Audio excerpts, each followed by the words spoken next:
Hello, doctor. Hello, Mr. Robert. Yes. Okay. So today, Yeah. Doctor, when I want to speak, I cough.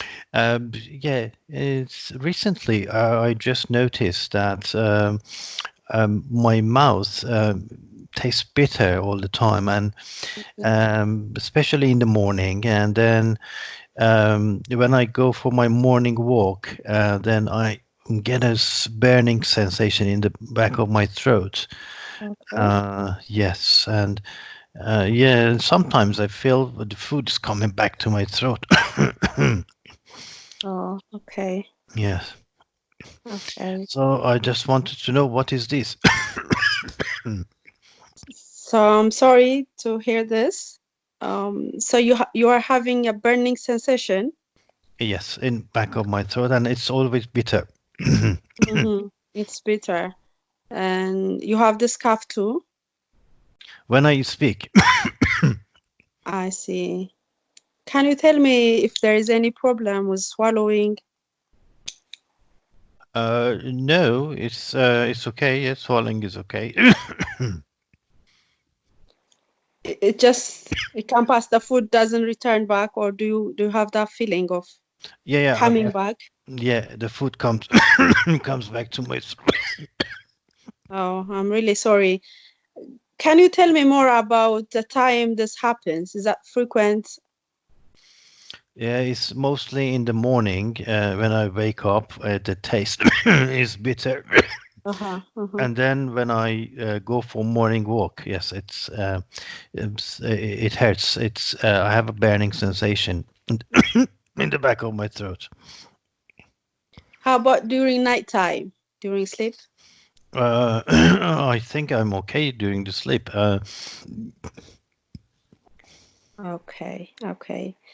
So you're saying that this coming whenever you start to exercise and the cough is was speaking, and you don't have any problem with your swallowing. Um, no, no problem with swallowing. Tell me anything if that brings it on. um, If no, it's it's after breakfast really. It's when I go for morning walk. okay. And does it go relieves by anything?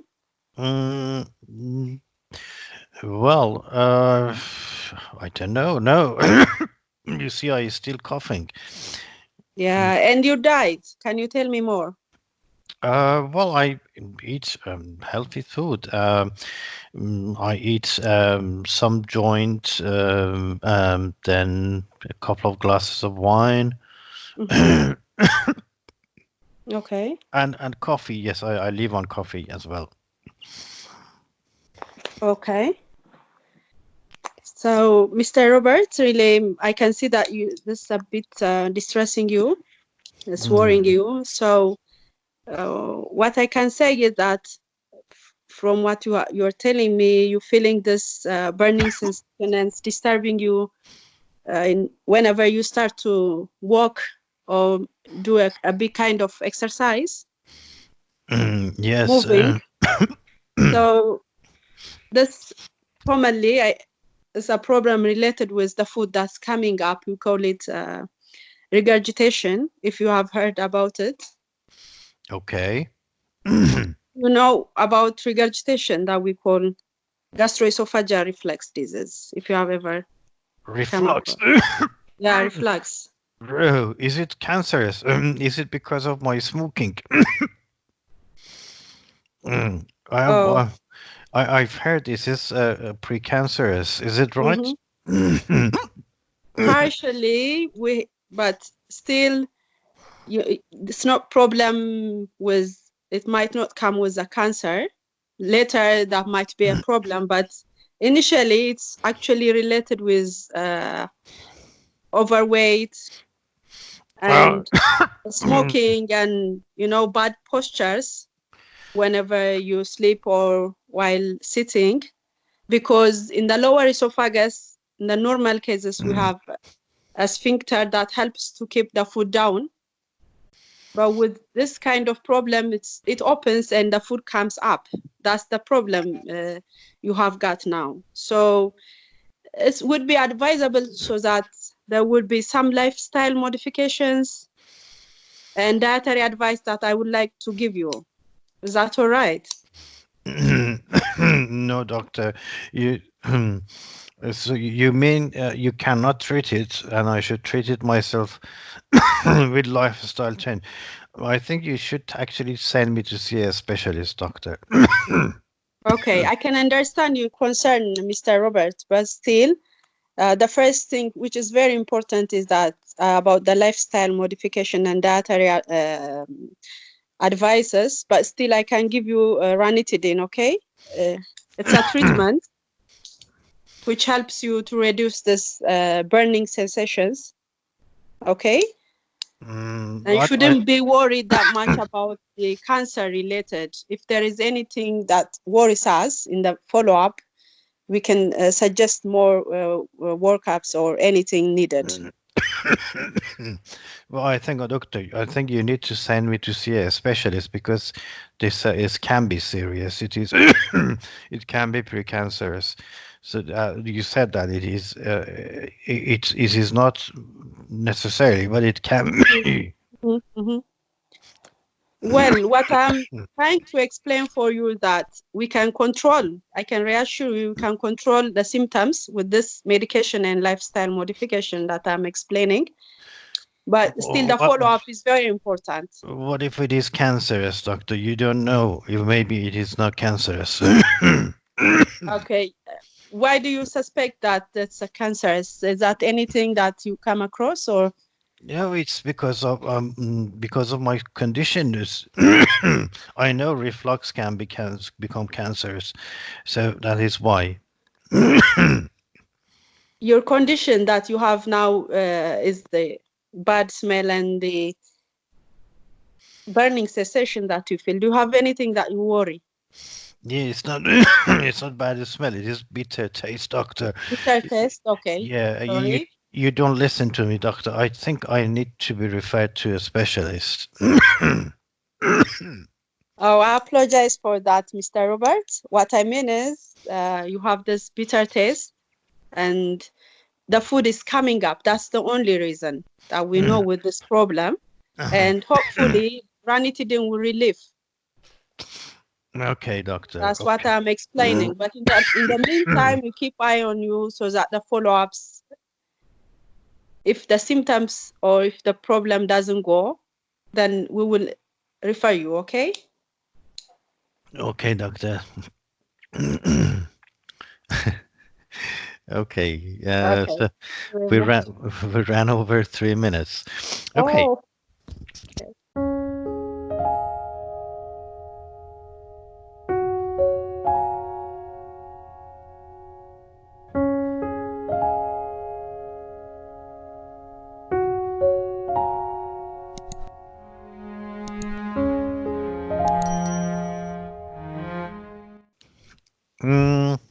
Right. So how does that feel? So, not that because a bit the organization is still remaining. Okay. So you're feeling so-so.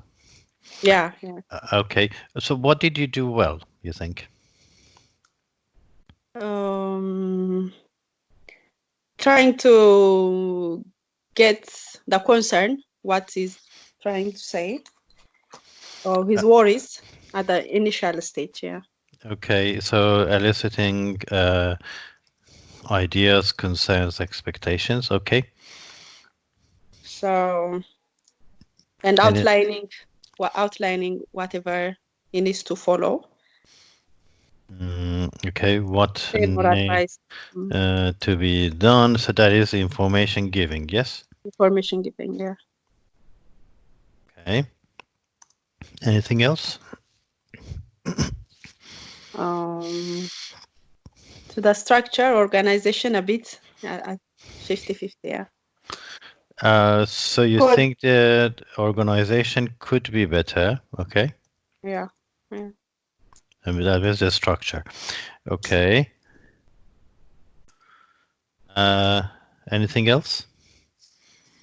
Mm, that's what I can say. The Q is the patient's more wants to be referred, but at this point, yeah. Okay. The patient is requesting referral. And that was the Q. Okay. Why is that? Why the patient Cancer request? is in fear of the cancer. Might Okay. be. Mm. Yep. The Q was fear of cancer. Okay. Right. So, yeah, anything else you think you could do differently? Mm, What was your report like? Was the report okay? no. That was the point where the patient got disappointed. Okay. Mm-hmm. Information gathering, you asked quite a lot of questions and you asked about diet, but you didn't specifically ask about drinking. The patient explained and volunteered. You didn't Yeah, ask yeah. about the smoking, okay? And also, I thought he's telling me already. That's why. okay. How about weight loss or change in weight, anything like that? No, I didn't ask about that. So in information gathering, it's always a good idea Mm, to ask about the red flags yeah. because that helps you right later. Mm-hmm. Uh, it's lifesaver basically. Mm-hmm. You can relate later and say, look, these are the red flags. If you get any of these, then it means that it might be cancerous and we have to investigate further. Okay. Mm-hmm. Mm-hmm. But you can say, well, I asked you these questions earlier because these are the signs of potentially serious illnesses. Okay. Okay. So basically, in your closed questions at the end of the information gathering, Uh-huh. Uh-huh. it's always good to ask about red flags. Mm-hmm. Uh, I think you summarized too many times and uh, asked questions um, mm, again. Okay, so Mm-hmm. basically, the patient said that I have this bitter taste in my mouth in the morning, but then after breakfast I go for a morning walk and I get this burning sensation in the back of my throat. And you ask them again. Yeah, Mm, okay. so the patient feels that you haven't listened to him. Mm-hmm. Okay, Mm-hmm. if you repeat. Okay. And then they think that, well, you're not paying enough attention or you don't care. And Mm-hmm. that's one of the reasons the patient requests referral. Okay. Okay. Um, so, in your information giving, you didn't actually chunk and check. Uh, Mm-hmm. uh, okay. Um, Chunking and checking. So it sounds like you're giving a lecture, and that doesn't connect with the patient well, because you keep talking. You say these are the options. This is what we can do, and uh, so you need to stop every few sentences and say two, three sentences and say, "Is that okay? Is that all right?" Mm-hmm. And right. Yes. Uh, what can we do to deal with this request?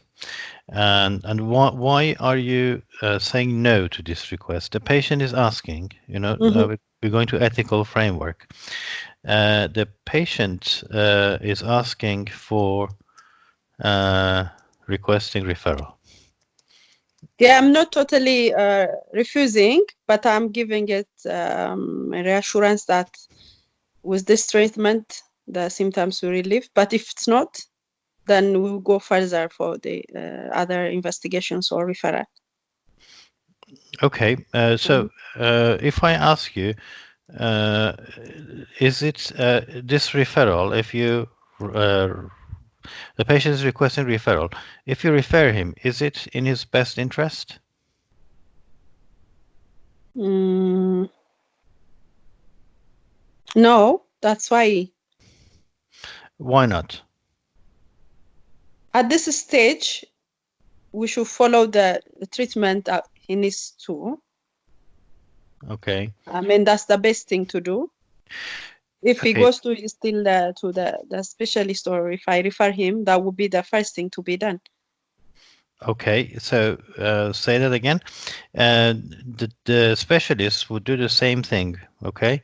Yeah. Or maybe they actually write back and say, Mm-hmm. oh, we don't need to see him, and try a course of ranitidine or a PPI, and if not better, then send us after a month. Okay. Okay. So Yeah. basically, you can explain to the patient that this is in your best interest, because then you will actually waste your time. You will waste some time until the specialist writes back, and the specialist will write back and say the same thing, because this is the guideline. This is what we do. This is Mm-hmm. evidence based. Okay, Yeah. so best interest, the patient's best interest is following guidelines, and you can explain that. You can say the specialist will write back and advise the same treatment first. Okay, so you can say we have had cases like this. We Mm-hmm. send the patient, and then the specialist returns and says you have to try this first. Okay, Mm-hmm. in doing no harm, are you harming the patient with referral? Mm, yeah, it might not be harming, but might Yeah. be long list to see the. Same thing. You can say it will harm you. Uh, it will harm your health, because your time will be wasted. The Time. time Yeah. that you need to be treated. Then until then you have to wait, and then the consultant, the specialist says you have to take this. Mm-hmm. Now, maybe the patient says, okay, I can take the tablet, but you still refer me. Mm-hmm. Then what do you say to that? Uh, If he uh, agrees, then to start the medication and come back after a week or 2 weeks time, so that to see the progress. yep, that is negotiating, yes. Mm-hmm. And then the patient asks, why doesn't the specialist just see me? What harm does it cause? It's just to be on the safe side. If he's not going to negotiate with whatever I'm giving him or any advice, then Hmm. the final thing will be to refer him. I think that's. Hmm.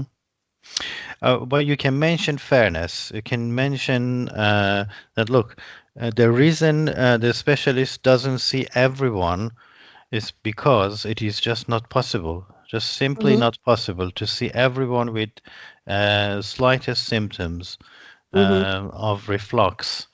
And so basically, the specialist doesn't have time. We don't have enough specialists to see Mm-hmm. everyone like this. And that's why. So this is not a good use of resources. Okay. Mm-hmm. And also, actually, if you need it later, you might have to wait for longer. Um, for the same reason, because if we refer everyone like that, then you cannot be seen in time Yeah. when you actually need it. Mm-hmm. Okay, so basically, this is another point that we need to use what we have. In some countries, it might be paid, so but in the UK, it is not paid. But some people might actually insist and say, "Well, look, I would like to see a specialist, and I would like to go and pay for it Mm-hmm. uh, privately." then again, it's up to you to decide. If you think this Mm-hmm. affects your doctor-patient relationship, you can say, okay, if you want that, I can do that, but this is really not the best way to go. Mm-hmm. And the specialist would definitely tell you the same thing, that because this is the um, science, this is the evidence base. Now we have to treat you for 1 month first, and that is part of the diagnosis. Okay. Okay, so in any case, we can always refer to the ethical framework in giving information back to the patient. Mm-hmm. And we need some chunking and checking as well. Okay. Okay. Okay. Yeah. So overall, I think it was good. You did well. You just had a few mistakes, but Mm-hmm. um, at first you were a bit hesitant. You were losing the structure basically, but later I think it was better. Um, Okay. but remember, when you feel confused, you are actually losing the structure. Yeah. Okay. Yeah. Yeah.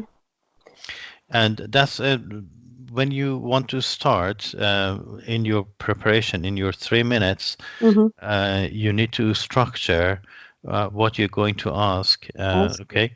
Yeah. What questions I'm going to ask and what the possible uh, diagnosis would be. What are Mm-hmm. the red flags? Okay. And Okay. then when giving information, chunking and checking, not just continuously. At first, you define what is reflux. Okay. Mm-hmm. So, and then when the patient says, "Oh, it's precancerous," you explain why you don't think so. And then Mm-hmm. next, you say there are treatment options available. And then, so each stage, you need to check what the patient thinks. Okay. All Okay. right. All right.